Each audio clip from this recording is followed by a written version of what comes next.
Boa noite, seja bem-vindo ao Jornal da Alterosa. Os postos de saúde de Belo Horizonte enfrentam dificuldades para cumprir o esquema de imunização. Pelo menos 7 tipos de vacinas estão em falta. A Prefeitura e o Governo do Estado reconhecem o problema e jogam a responsabilidade para o Ministério da Saúde. Nos postos e centros de saúde, elas andam sumidas. Há pelo menos um mês, Belo Horizonte enfrenta problemas no fornecimento de vacinas na rede pública. Imunizantes contra hepatite A e B, antirrábicos, a tetraviral contra o sarampo, cachumba, catapora e rubéola e a tríplice bacteriana celular que protege contra a difteria, tétano e coqueluche estão em falta. É a coisa mais horrível que tem do governo deixar faltar vacina. Nós pagamos tantos impostos, nós pagamos tantas coisas e o governo não pode colaborar com o mínimo necessário, então isso aí realmente é muito ruim para a população. Isso realmente entristece nós como mãe, né, que buscamos para preservar a saúde dos filhos e no posto não tem realmente. O ditado já diz, é melhor prevenir do que remediar. Porém, com as doses em falta, muita gente volta para casa sem ser imunizado. E é aí que mora o perigo. As imunizações, as vacinas, são uma das formas mais eficazes que a gente tem de prevenir uma série de doenças que podem ter consequências, tanto consequências graves, inclusive de levar a óbito, levar a malformações, mas consequências que não são tão graves, mas que incomodam o dia a dia, levam à falta de escola, levam à falta de trabalho dos pais, né? A Secretaria Municipal de Saúde confirmou a falta de alguns imunizantes, mas disse que o problema deveria ser tratado com a Secretaria Estadual de Saúde, que é a responsável por repassar as vacinas. Já o Estado culpa o Ministério da Saúde pelo problema. Enquanto isso, o risco do número de algumas doenças aumentar existe e é preocupante. O problema maior ficaria com a rubéola e com a catapora. A rubéola, o risco maior é para a gestante. A catapora, a gente tem vírus de catapora circulando também. Então, a falta da vacinação de catapora expõe mais a população, sim. Por meio de nota, o Ministério da Saúde informou que tem buscado soluções para garantir a proteção da população até a produção estar totalmente normalizada, o que pode ocorrer a partir de fevereiro. Disse ainda que os atrasos são pontuais e que o Brasil tem mantido altos índices de cobertura vacinal, cerca de 90%. E orientou os gestores locais a agendar a aplicação das vacinas para otimizar o uso das doses e minimizar as perdas. A sensação de insegurança só aumenta ainda mais agora que detentos em regimes aberto e semiaberto podem ficar sem monitoramento em Minas. Segundo o Ministério Público, a empresa contratada pelo Estado para fornecer as tornozeleiras eletrônicas suspendeu a entrega dos equipamentos por falta de pagamento. O comunicado foi enviado nesta quinta-feira pela unidade gestora de monitoração eletrônica. O documento diz que o contrato entre o Estado e a empresa fornecedora das tornozeleiras foi suspenso pela falta de pagamento. Para este promotor de justiça, o problema pode sobrecarregar ainda mais o sistema carcerário.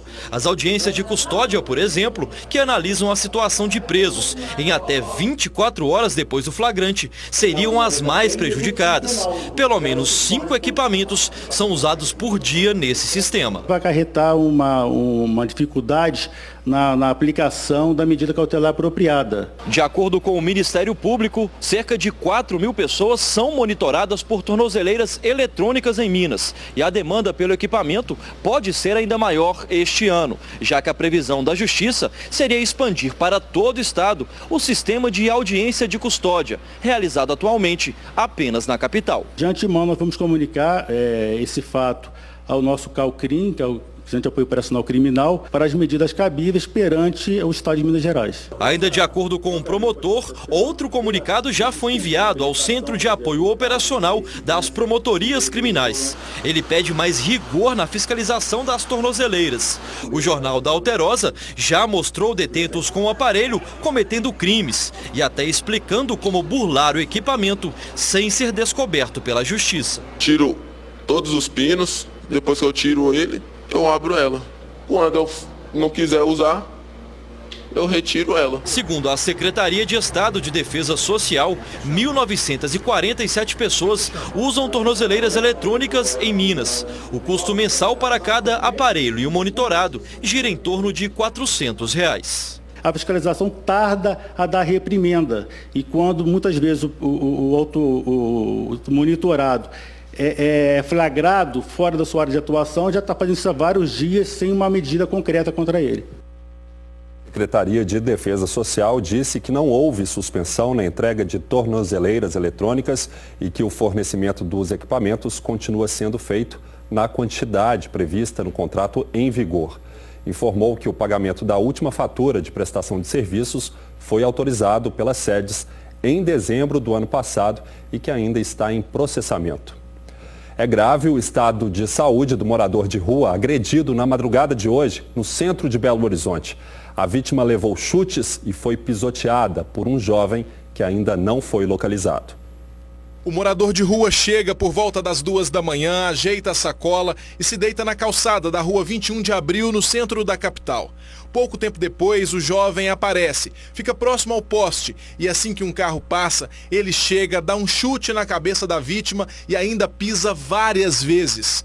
Um outro veículo se aproxima, o rapaz disfarça, fica por ali e em seguida volta a agredir o homem.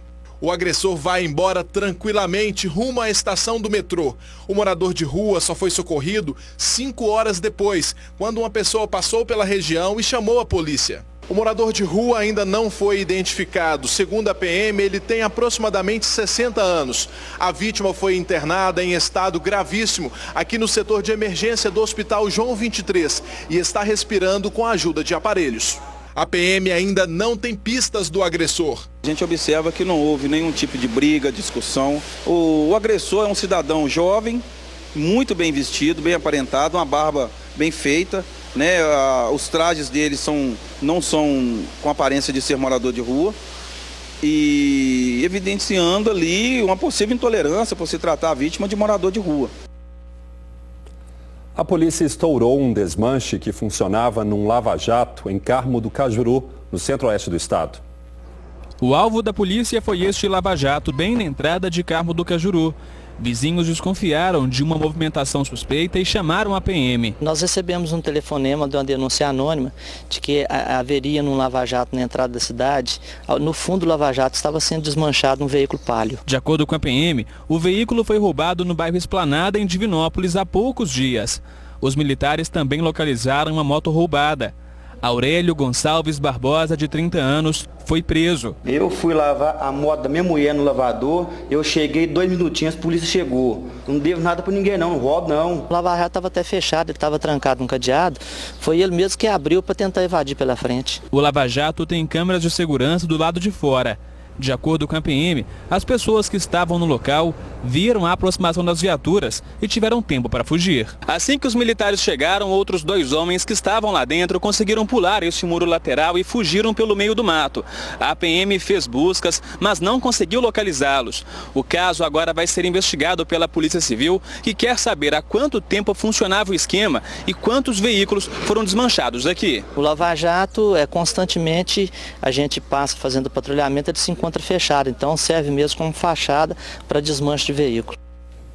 Agora a gente fala dos oportunistas que se aproveitaram do rompimento da barragem de Fundão em Mariana para cometer crimes. Os 2 homens que a gente mostrou ontem aqui no Jornal da Alterosa que teriam furtado máquinas pesadas usadas na remoção da lama nos distritos, continuam foragidos. A polícia ainda investiga golpes de estelionatários que tentaram pegar o dinheiro doado para quem perdeu tudo no maior desastre mundial com barragens em 100 anos. Os 2 homens que aparecem na recepção desta pousada em Ouro Preto são apontados como golpistas. As imagens mostram os 2 no café. Eles ocuparam este quarto por 6 dias. Em todos, limparam o frigobar. Os golpistas deixaram a pousada na madrugada do dia 11. Para justificar a correria, eles disseram ao recepcionista que precisavam ir a Belo Horizonte resolver um problema com urgência e que voltariam no mesmo dia. Por isso, não seria necessário fechar as contas. Em seguida, pediram ao funcionário que fosse até o quarto guardar um notebook que havia sido esquecido, mas o equipamento não estava lá. Enquanto o funcionário estava na parte de baixo da pousada, os homens saíram tranquilamente pela porta da frente. Eles estavam hospedados, no momento algum ele mostrou que eles estavam dando calote, no momento nenhum eles mostraram nada, assim, eles foram bem frios. E assim, então a gente tratou normal, como qualquer um outro hóspede que chega no hotel. Segundo o prefeito de Mariana, a dupla chegou à cidade se oferecendo para trabalhar na reabertura de ruas e estradas nas áreas atingidas pelo rompimento da barragem da Samarco. Os falsários assinaram um contrato de serviço voluntário, usaram o nome de uma empresa carioca e alugaram 11 máquinas pesadas de uma locadora de equipamentos de Belo Horizonte. Eles desapareceram levando 4, um prejuízo de R$2 milhões. Eles fizeram tudo programado de uma forma que, como não tinha uma máquina próxima à outra, eles só vão dar uma manutenção nessa máquina aqui, nisso, com certeza arrumou alguma desculpa com o encarregado, e a gente imaginava que era algo corriqueiro. Um golpe bem articulado que lesou ainda este posto de combustíveis. As imagens mostram os 2 homens abastecendo uma caminhonete e carregando o galão com 50 litros de combustível. Eles também abasteciam caminhões e recebiam nas áreas de trabalho. A fatura em aberto é de cerca de R$14 mil. Apresentaram dizendo que iriam prestar um serviço para a prefeitura, correto? E a gente ficou um pouco em dúvida do pessoal, a empresa do Rio de Janeiro. E a gente, chegaram com o contrato, falaram, não, vamos atender. E a prefeitura até indicou para a gente estar atendendo eles, que a gente tem um serviço de entrega de combustível que levava nos maquinários. Paulo é o dono da caminhonete que aparece nas imagens. Ele também foi lesado pelos golpistas, que haviam alugado outras 2 caminhonetes com rastreador, mas devolveram antes do sumiço e também não pagaram a conta. Eu emiti a fatura para eles, deram ok na fatura, esperando o pagamento hoje, que seria hoje dia 15, né? Mas infelizmente eles foram embora antes, né? E a onda de aproveitadores que tentam lucrar com a tragédia de Mariana não para por aí. Segundo o prefeito, estelionatários falsificaram a assinatura dele em cheques e tentaram sacar dinheiro da conta de doações para as famílias atingidas pelo derramamento da barragem da Samarco. Foram emitidos 4 cheques, mas nenhum chegou a ser pago. Infelizmente a gente não consegue ver o coração das pessoas, né? Então a gente às vezes acha que a pessoa está ali pelo bem e às vezes ela está pelo mal, como aconteceu. É um fato isolado que precisa ser notificado e que a gente precisa tomar atitudes.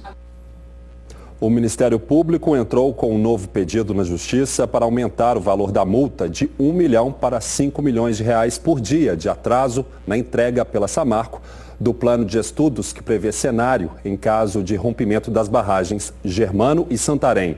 A empresa afirma que o documento já foi entregue ao Tribunal de Justiça no início da semana, mas segundo o Ministério Público, o plano não apresenta quais providências emergenciais concretas são previstas para minimizar os possíveis impactos. E está sendo discutido em Brasília o monitoramento de barragens de rejeitos de minério de ferro no país.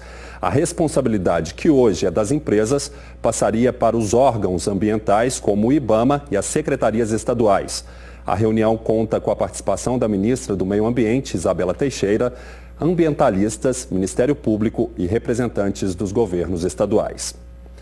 O aeroporto de Confins tem o 3º dia de voos cancelados por causa do mau tempo. Chove sem parar na Grande BH. A cerração atrapalha a visibilidade na pista do Aeroporto Internacional Tancredo Neves, que cedo operava por instrumentos. No terminal, muito movimento, filas longas para o check-in nas companhias aéreas e olho nos painéis que registram os voos cancelados e atrasados. As obras de ampliação do terminal não param. No 2º andar, a chuva causou goteiras no teto de vidro que molharam o piso, depois devidamente sinalizado e com baldes para evitar acidentes.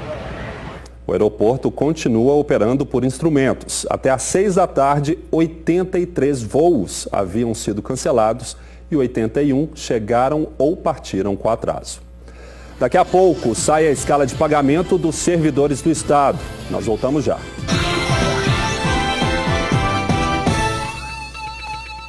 Uma reunião pública na Câmara Municipal de Belo Horizonte discutiu os valores dos imóveis que levaram ao aumento do IPTU de 2016. Muita gente reclama que houve distorções.